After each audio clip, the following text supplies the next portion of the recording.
Thank you very much for that generous introduction from Rob.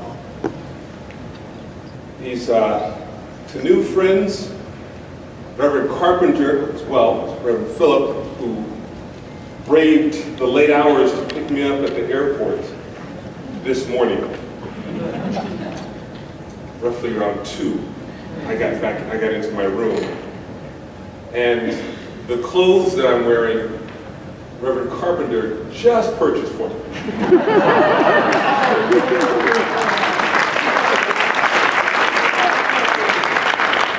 Just came from shopping center, which is why I'm running a little late. Sorry for the delay. We've been having this conversation, Reverend Carpenter and I, for a while. And it was interesting that in one of those conversations, we learned that the man who trained me in Christian ethics probably led a demonstration, a protest, with Reverend Carpenter in North Carolina back in the 60s. Glenn Stassen, who's the man who trained me in Christian ethics at Fuller Theological Seminary, was a student at Duke, while Reverend Anthony Carpenter was a student at Shaw. And Duke and Shaw partnered together for protests during the Civil Rights Movement. And he was telling me, Glenn told me of one, where they went to one of those churches, you know, the ones that say, everybody welcome, all are welcome. They went to one of those churches simply to worship one Sunday morning. And the ushers met them in the lobby and told them to leave.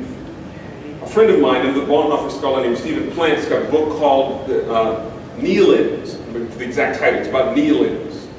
Kneel-ins, like sit-ins, were protests that folks held during the Civil Rights Movement. The kneel-ins were done in churches specifically. So they led this group of mixed-race students, black and whites, into a church, got kicked out, and the folks inside the church were most indignant, not only because they had done the protest, but that they did it during communion. They interrupted their communion with that kind of nonsense. Your own Reverend Carpenter was one of those rabble-rousers.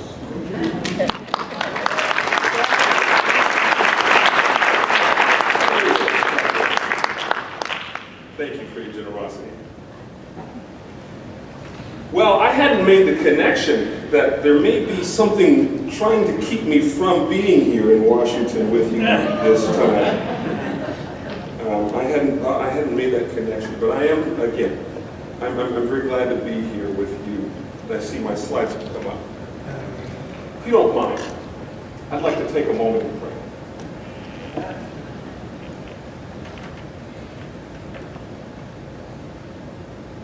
Gracious Lord, I know, we know that you know that we are yours. I just want to acknowledge that in this moment. We are yours. The work that we do is yours, not our own. Don't seek to make things happen merely to do God's will. That is what you ask from us, and we want to do that as participants in the work that God is doing in this world for restoration. Help us this morning to be about that work and to hear what God would have us hear, so that we may be empowered as you would have us to be co-participants in your work.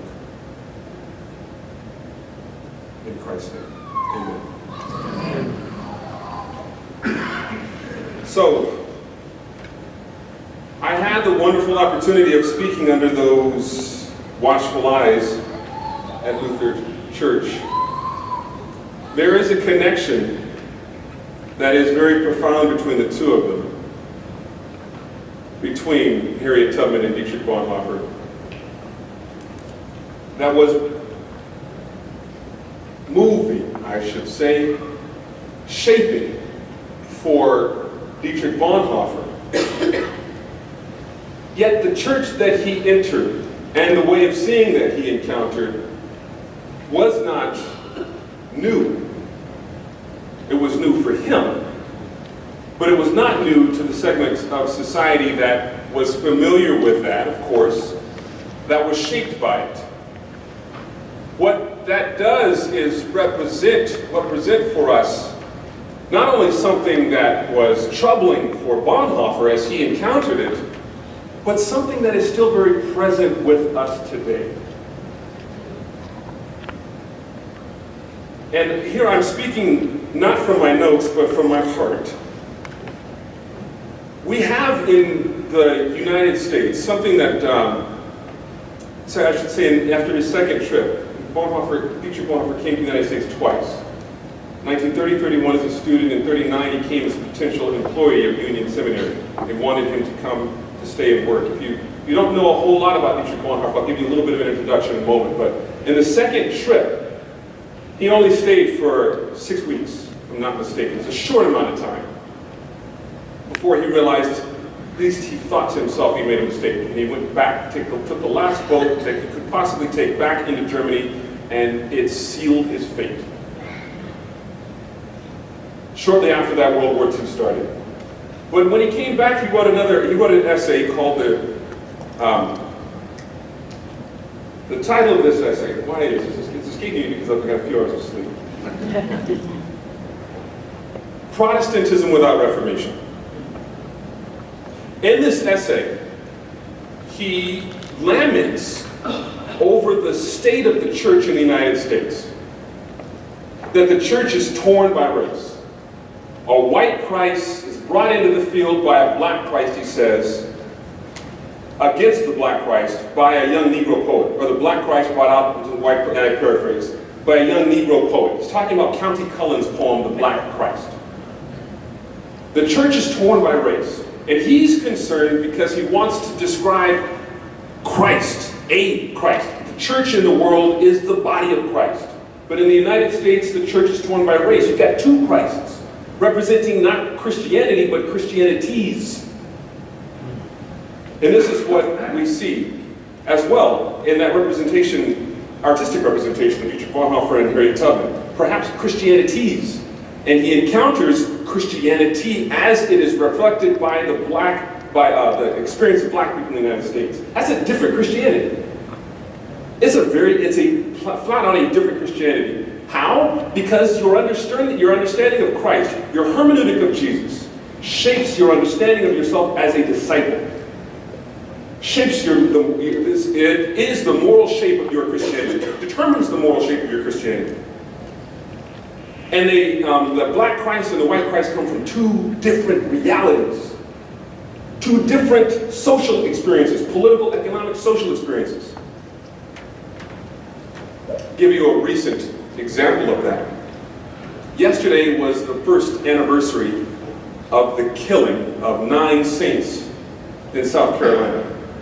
Those 9 black Christians during a Bible study shot to death by a white Lutheran. I should say a young man who attended a Lutheran church. It happened at the same time, on the same day, that anniversary did, that Philando Castiles, the officer who killed him, was acquitted. As I read this morning about that, a reporter who was there during the entirety of the trial said that there were 3 things, if I can't remember them, I have them on my notes that's now on my laptop back there. 3 things that stood out for him, that turned the jury's mind, or at least influenced them towards an acquittal. One was the dash cam footage from the police officer's car. They hadn't seen that. They knew it existed, but they saw it, and it was obvious that it happened very quickly, and it was an emotional thing. That's one. The second was that the prosecution kept referencing a narcotic in Mr. Castile's bloodstream. Now, I couldn't tell by listening to this or reading the story if it was an illegal drug that they were pointing out, calling him a drug addict, which is common when a person of color is killed by the police. They point to something that the person has done wrong to deserve it. A narcotic. So in this case, it's something illegal, perhaps in his bloodstream, and he didn't do what he was supposed to have done. He didn't keep his hands visible the entire time. And that should not be lethal. Whatever those mistakes. That was the second. The third one was the officer's fear. This is really what one needs to say nowadays, is to point to the presence of fear for one's life. I feared for my life. And we had an attorney speak to us at my church, talking about how young people, or people in general, can get home safely. The one thing that you cannot do is you cannot do anything in the court of law about the way an officer fears you. If they fear you, there's no defense against that. He feared for his life. Fear has a formative effect on us. One of the reasons why I ended up with a PhD in theological ethics was because I feared my life not making a difference. Fears drove me to try and make the most of my existence on earth, the most of my time. Fears do all sorts of things. Howard Thurman, in his book, Jesus and the Disinherited, talked about fear. Fear shaping black people in white space, conditioned to avoid places. And it tells us something about the kind of people that you are. Fear does. Fear has a way of shaping the way we see ourselves, a diminishing effect. Why am I going on about this morning? Communities also are shaped by fears. Hitler played on the fears in Germany of reverse colonization.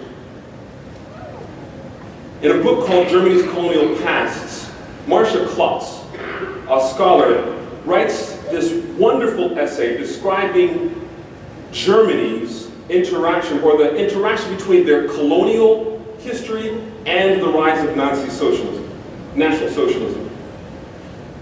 Hitler played on the fears that were present within Germany of being colonized, and after the war, after they lost their colonies, and he promised to make Germany great again, to revive the empire, and German nationalism, or the greatness of the Aryan nation that Germany was.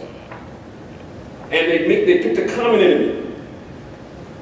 They were the cause of the loss of their empires, the cause of the destabilization of Europe and so forth. It was the Jews who had done all of this. And they feared the presence among them.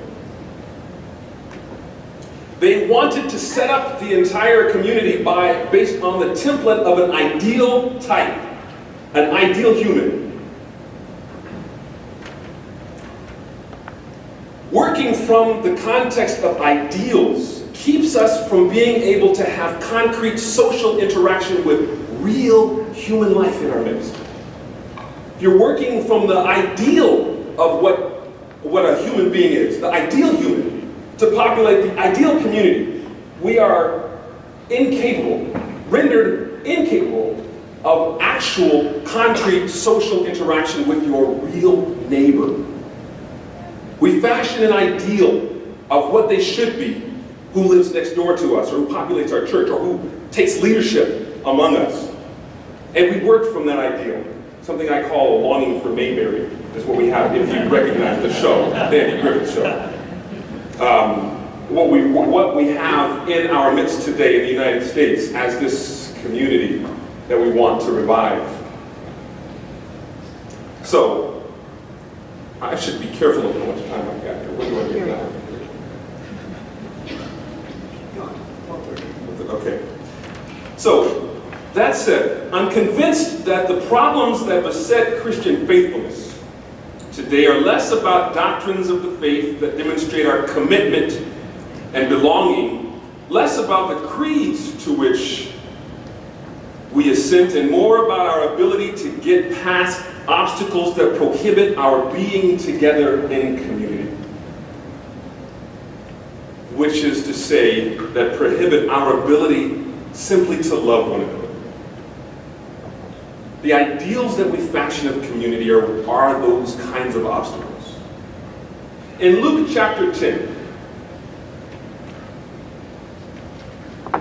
a lawyer, a religious specialist, someone who specializes in religious law, asks Jesus, "What must I do to inherit eternal life?" Acts chapter 16. The prison guard overseeing Paul and Silas in prison comes in after an earthquake, sees the doors open, and asks the same question, "What must I do to be saved?" once he recognizes that they're there. Our response to those questions, "What must I do to be saved?" will be informed by our life experiences.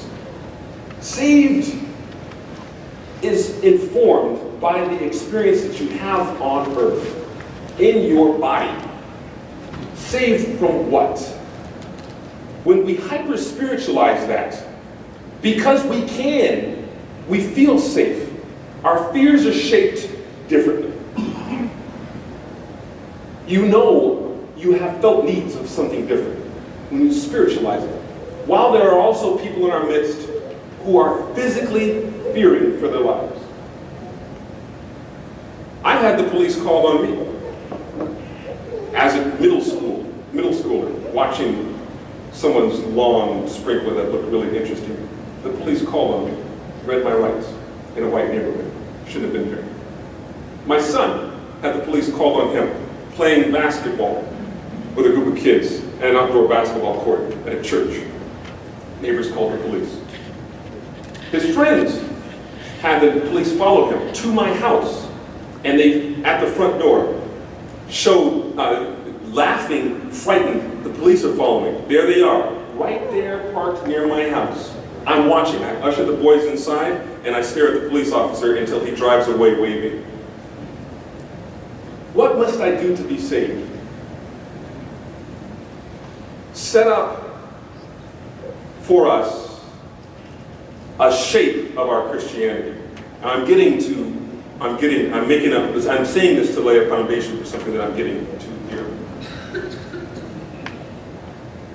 The Christian moral life will be shaped for us, not only by by the fears that we feel, by the shape of the understanding that we have based on the understanding of what we should be aiming for, the communities that we should be looking for, but by our interpretation of Christ. What is the way of Christ?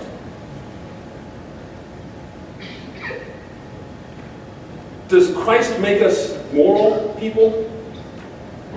Individual, moral people? This is the language we have of righteousness. Oftentimes, I meet folks in the classroom who talk about righteousness. It's hyper-morality, individual morality. Church is a place where we go to be moral people. Or is there a connection, perhaps, between justice and Jesus? Is the way of Jesus about justice? Here, not primarily retribution, that the punishment must fit the crime, but restoration.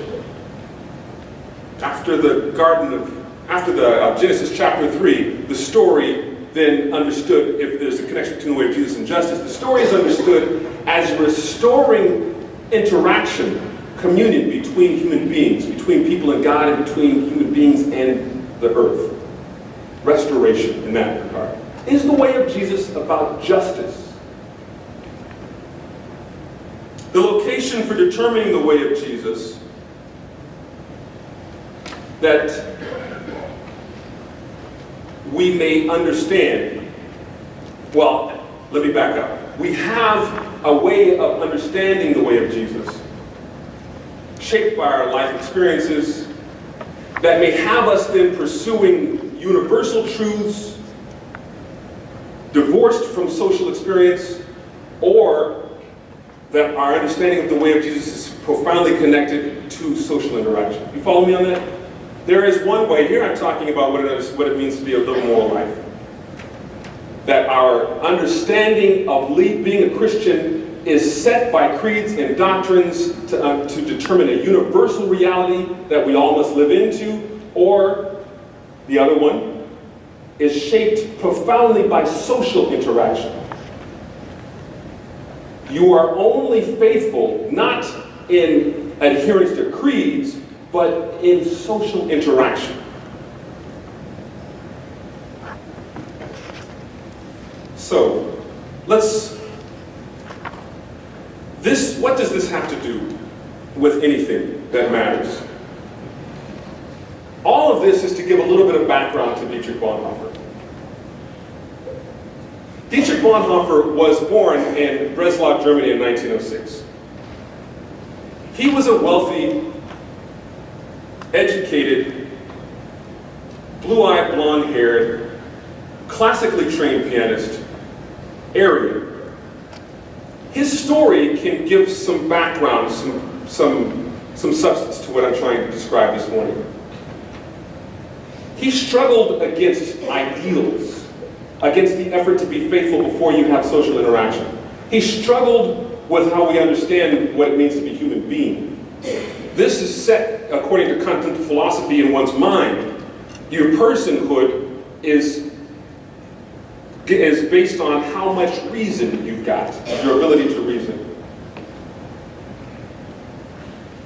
This sets up what is understood as an ideal human. Let's click that. Do I have the clicker up here or is it there?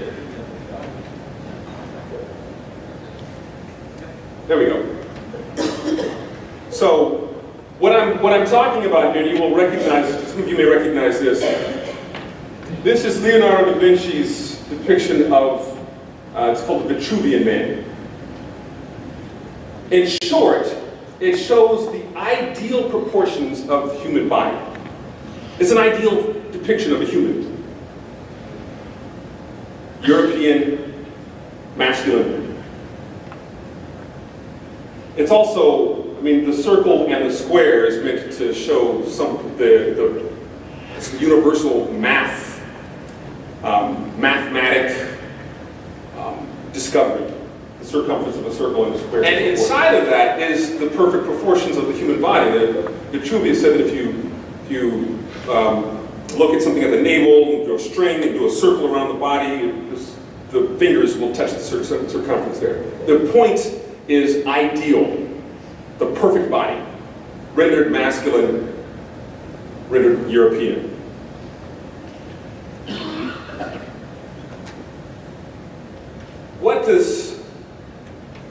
Now, this has had an effect as well on the way in which we interpret Christ. 18th century artist Karl Bloch renders this depiction of Jesus according to what I would describe an ideal template, a template of human beings. White Christ is not simply something like along the lines of German or French or Spanish Jesus. White Christ is the ideal human being. This is a connection that's made at the same time that people are buying and selling people from Africa. It is the ideology that sets one type of human being at the top of a hierarchy and depicted as God in flesh to solidify the supremacy of this figure. The connection is made not at the cross, but at the resurrection, risen with all power. This is different than simply depicting Jesus as French. This is white.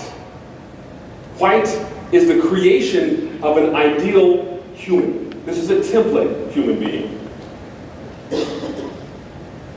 And the way that the figures here to the left and right, these angels, pure, innocent, beautiful.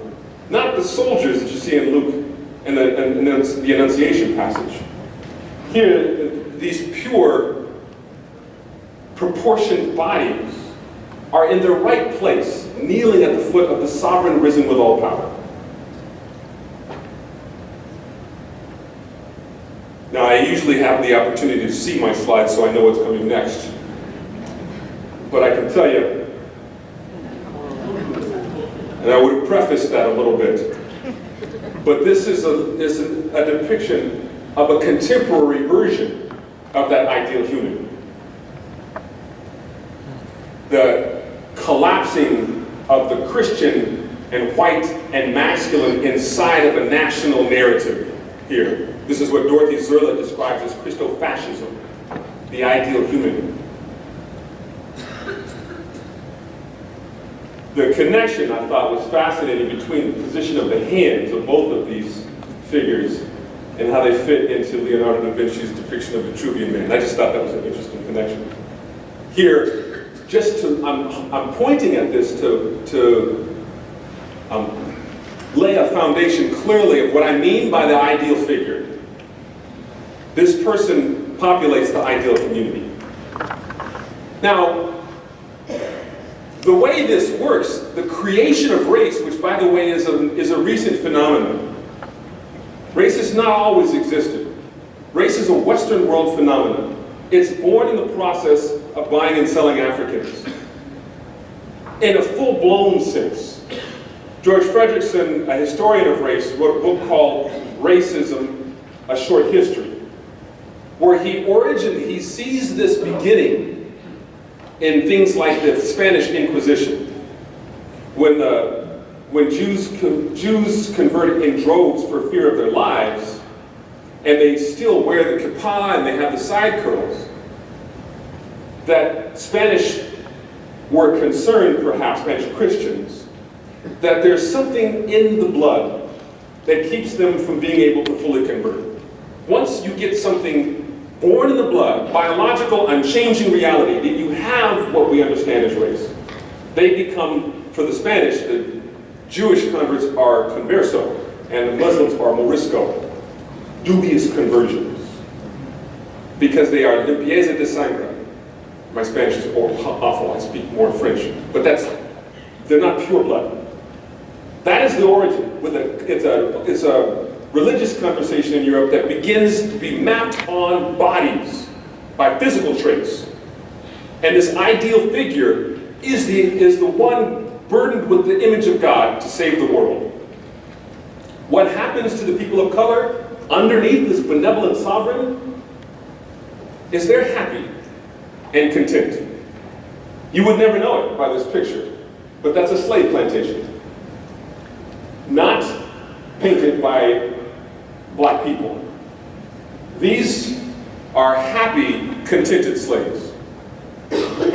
This one looks like a worship service. Could be a Sunday morning church service. But it's a slave auction. That's an auction where women and men were separated often from marriage, regardless of marriage, where children were separated from parents often, and it was not so serene and peaceful. But outside of the care of the benevolent sovereign, the ideal human, they revert back to a natural, awful state. This slide, or this picture, is a representation that was in circulation during the Reconstruction between 1865 and 1877.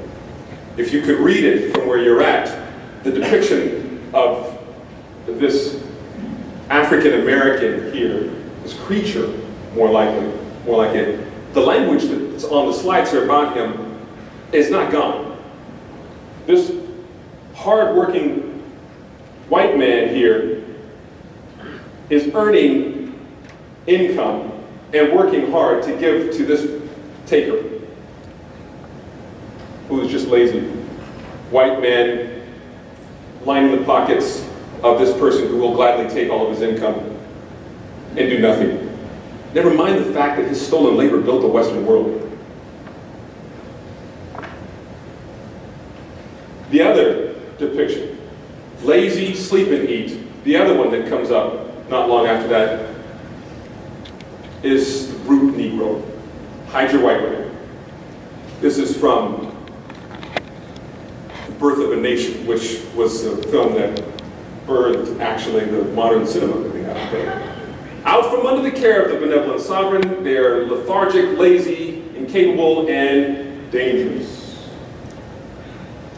1933, Sterling Brown, one of the figures of the Harlem Renaissance movement, wrote an essay called The Negro Character as Seen by White Authors, where he describes 7 traits, 7 different characters. The contented slave is the one that you've just seen. The wretched freeman is the one who flees north and finds that he's better off in the south. Singing the song of Dixie, that's very familiar. That's about a freed slave who's longing to be back in Dixieland. The other one is the brute Negro, the one that you are told to fear. So,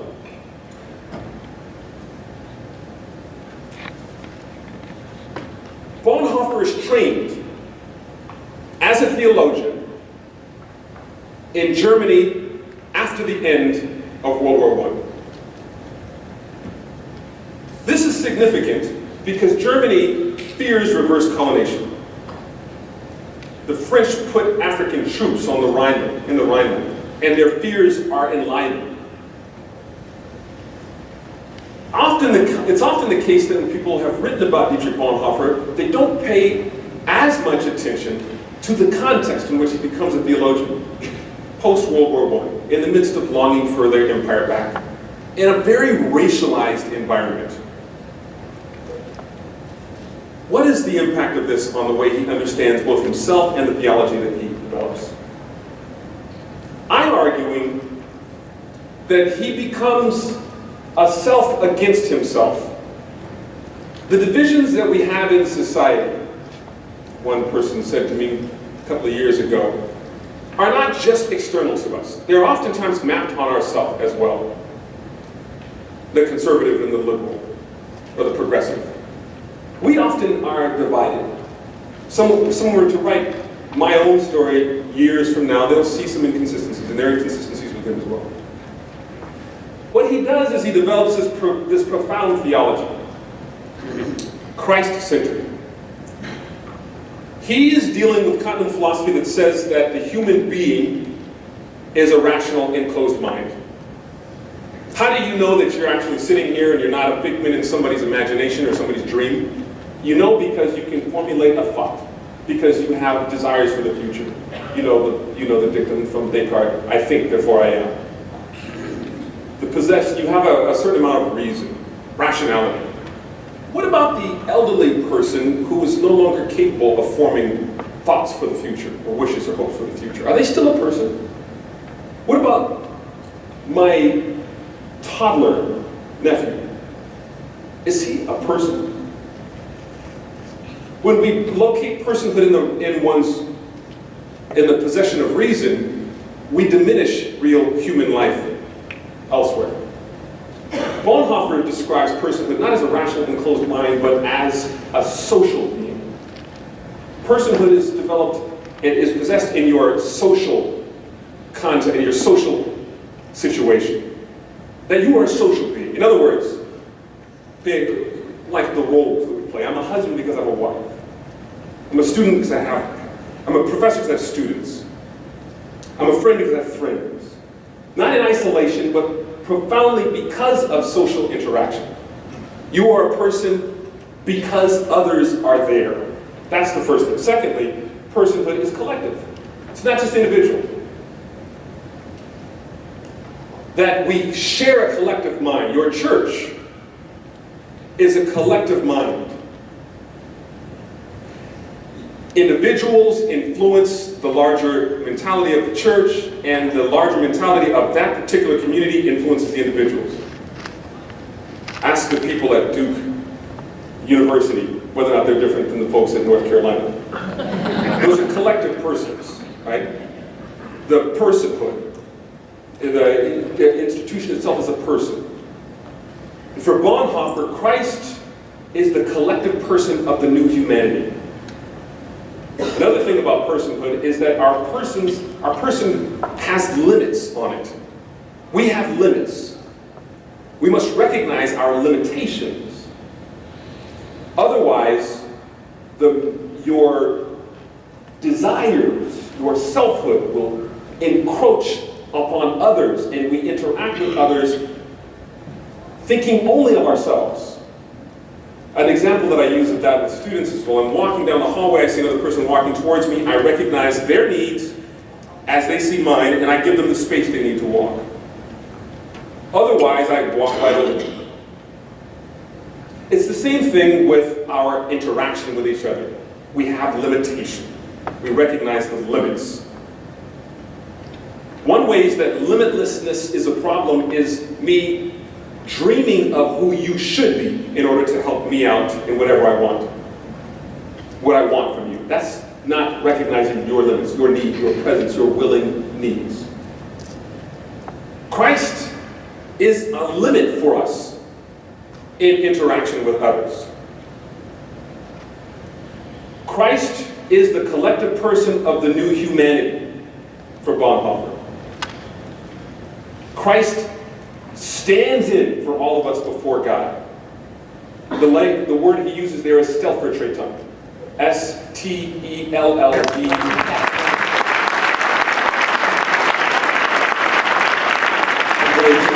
I just go to the board and I start writing. I spell it out while I'm writing it. I'm external processor. Stellvertretung meaning vicarious representation. He represents all of humanity before God for us.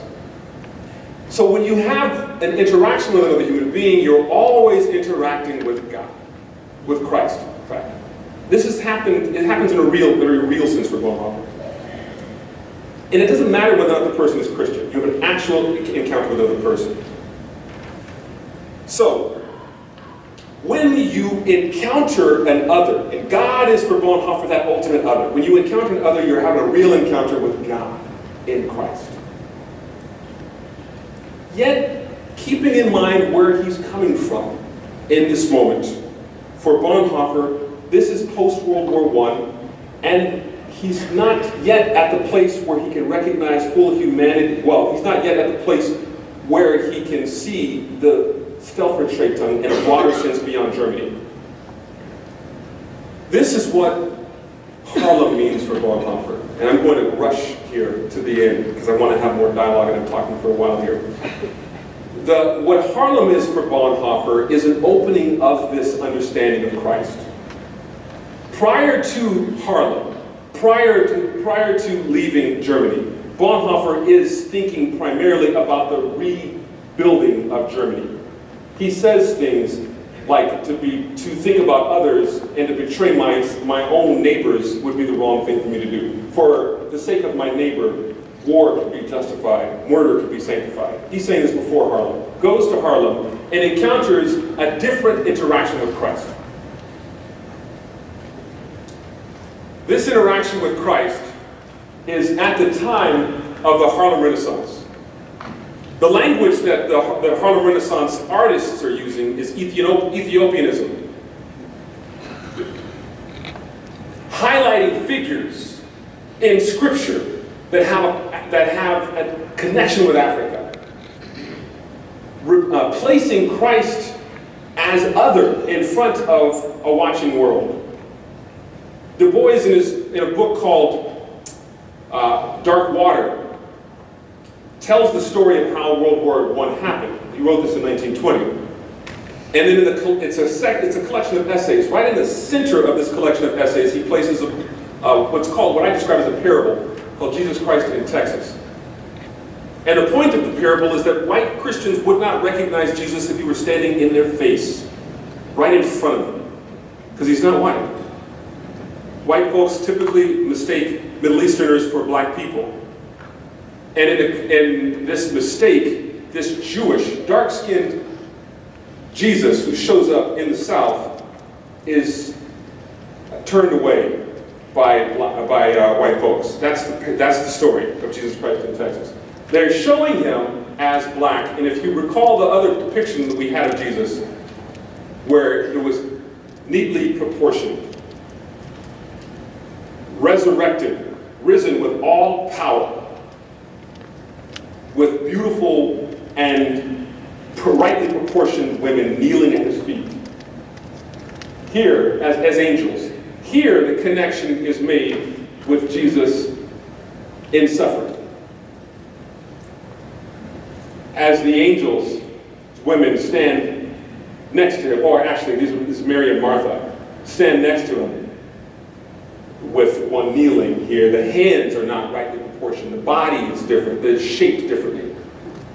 Undoing the concept of ideal humanity aesthetically.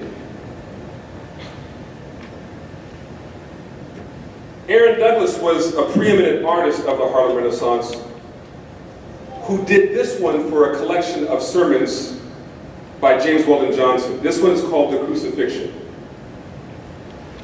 This one is highlighting a figure that is talked about during the Via Dolorosa. This is Simon the Cyrenian. Cyrene, North Africa, Africa, black people. But ordinarily I would ask an audience to point to where Jesus is in this picture, but since I've been talking for so long, I'll tell you. Jesus is here. He's in the picture here with a halo. This figure is Simon, with African features, lips. After the face is a West African Dan mask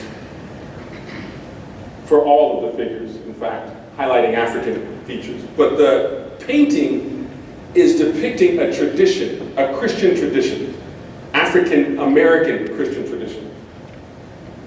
The rest of the disciples turned their backs, ran away for fear of their lives.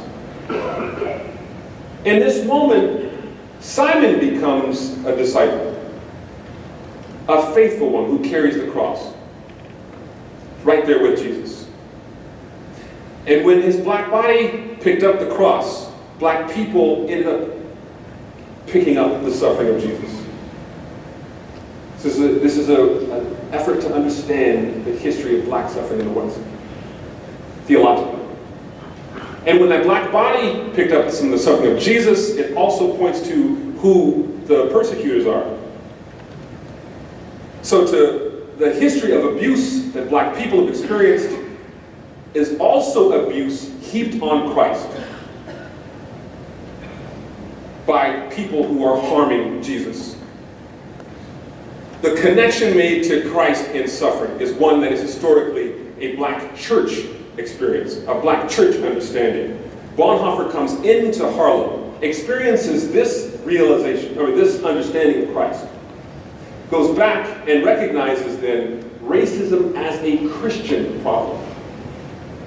That's not the way racism has been portrayed regularly. It's not commonly portrayed or recognized as a Christian problem, as something core to our salvation that we must address. This is something along the lines of what we describe as hospitality. Is what role does hospitality play in your eternal salvation? Ability to love your neighbor, ability to be concerned about the well-being of one's neighbor. He sees this then as a Christian problem and begins to address it immediately. And within weeks of his return, he writes a catechism. And in this catechism, he calls it the unforgivable sin. Ethnic pride, he says, is a sin against the Holy Spirit. And that even though we may not want to, I'm paraphrasing, we may not want to act politically. There may be a time when we must act politically for the sake of love of our neighbor. This he says in 1931, weeks after he returns from Harlem. 1933, he writes a letter to the Confessing Church, what becomes the Confessing Church. Some of you who know Bonhoeffer may recognize this story, or this letter, called The Church and the Jewish Question. In The Church and the Jewish Question, Bonhoeffer says that the church can do three things in the face of a government that is oppressive. That's not upholding its right. It's not doing what it should be doing. 1, we can speak out, make its injustices known. 2, we can bandage the wounds of people who are harmed by the government. And 3, we can, as he said, throw itself into the spokes of the wheel. People mistranslate the German as put a spoke in the wheel. Throw ourselves into the spokes of the wheel, direct political action in opposition to an oppressive government. That's not German Lutheran. That is not German Lutheran. Direct political action in opposition or activism against a government for the sake of its socially harmed people. There are also some problems with that essay, and I'll mention one of them. So as we turn towards dialogue, to show again what I mean by the self against the self. He didn't figure it out. And I don't want to hold up this person as someone who figures it all out, because we are struggling to figure it out for our time as well. For Bonhoeffer, the language of Jewish Christian is a misnomer. There is no Jewish Christian. There is only Christian for Bonhoeffer. The Jewish Christian, he says in this essay, are those who want to make a rule for how the church should be set up. Here he's talking about ideal community, idealized communities. They set up a rule. In that regard, they're like those who were Christian or followers of the way before Acts chapter 15 of the Jerusalem Council. Afterwards, people who are baptized into Christ are simply Christian. You're not Jewish Christians. Those who would make a rule for the church are Jewish Christian, legalistic. And the Jew remains this negative thing.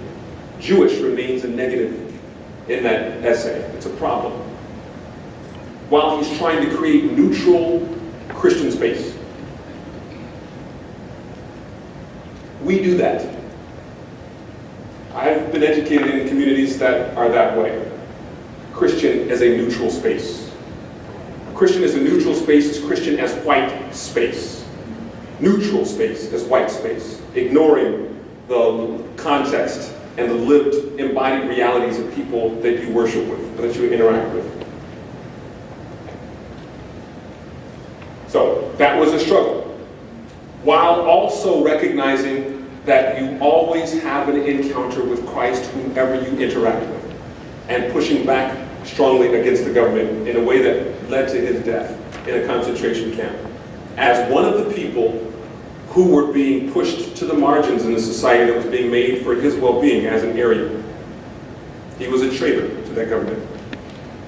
There's much more that I could say, but I have been before you here for quite some time, and I think I will find the dialogue more intriguing than anything else that I could say here.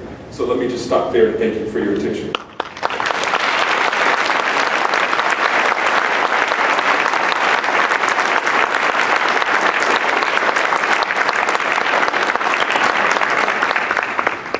Very grateful, Professor, for your intensity and your insight and the strength of purpose that you bring to us. We're grateful that you persevered in a difficult journey to get here. And I guess we would say personally that we're grateful that if one of us had to pick out your clothes, it was Tony Carpenter. You could have done a lot worse, man. We will look forward to engaging you in conversation. We have time. Lots of time to do that after lunch. Right now we're going to give you a break.